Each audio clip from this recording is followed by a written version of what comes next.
Alors, nous venons de terminer les leaders de l'économie. C'est une manifestation que nous faisons maintenant tous les ans, après les trophées d'économie, pour mettre cette fois-ci en vedette les plus gros. Les leaders, c'est-à-dire des entreprises qui ont fait leurs preuves, qui sont reconnues, elles ont le savoir-faire, elles sont des exemples pour nos jeunes entreprises et tout simplement ceux qui ont envie de monter leur propre entreprise. Dans cette soirée, on en profite pour aussi remettre un prix à des startups. Chaque année, on a un jury de startups. Donc là, on aurait 2 personnes avec, c'est surtout une enveloppe qu'on leur donne, qui n'est pas négligeable, 50 000 €. Et on les accompagne dans le cadre de la pépinière d'entreprise avec donc les conseillers G et le réseau IMTG.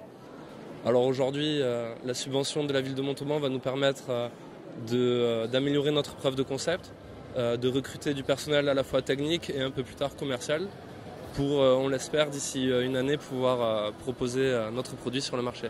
Le prix du Grand Montauban, c'est d'abord une récompense qui m'honore parce que c'est la reconnaissance d'un travail accompli, c'est 2 ans de travail pour moi.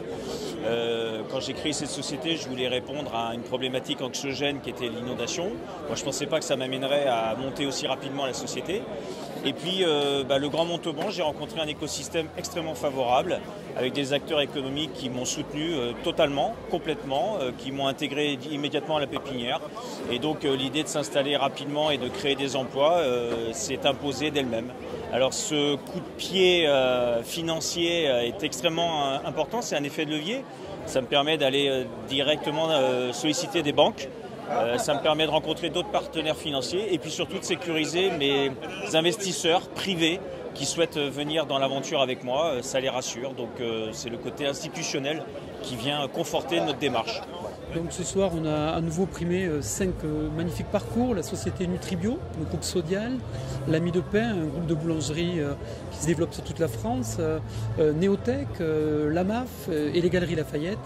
Un ensemble de panels qui est assez représentatif. Et ça nous a aussi permis de parler de tout le travail qu'on fait sur la formation, sur l'enseignement supérieur, sur cette recherche constante qu'on a de faire l'adéquation entre les besoins d'un côté des entreprises et de l'autre côté la capacité à avoir des formations de qualité. Nous avons organisé des partenariats avec des écoles d'ingénieurs, à défaut d'avoir l'université. Donc vous l'avez vu tout à l'heure, nous avons signé un contrat avec l'école d'ingénieurs LISA, Toulouse. Il y a également une entreprise qui s'appelle, une école aussi associative qui s'appelle Intech, qui a la vocation à créer des ingénieurs informatiques à partir de personnes qui n'ont aucune formation, aucun diplôme. Un genre d'école de la deuxième chance et qui va démarrer dès l'année prochaine, ici même à Montauban. Nous leur avons trouvé des locaux, nous les aidons financièrement.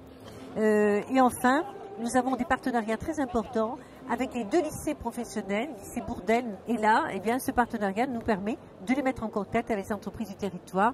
On a aujourd'hui autant de collaborateurs qui vont travailler à Toulouse que de collaborateurs qui viennent travailler sur Montauban. On a des flux à peu près équilibrés. Donc ce territoire bouge et il explosera très rapidement puisque l'INSEE nous promet d'être la première démographie de France en termes de statistiques, de densité à l'horizon 2030.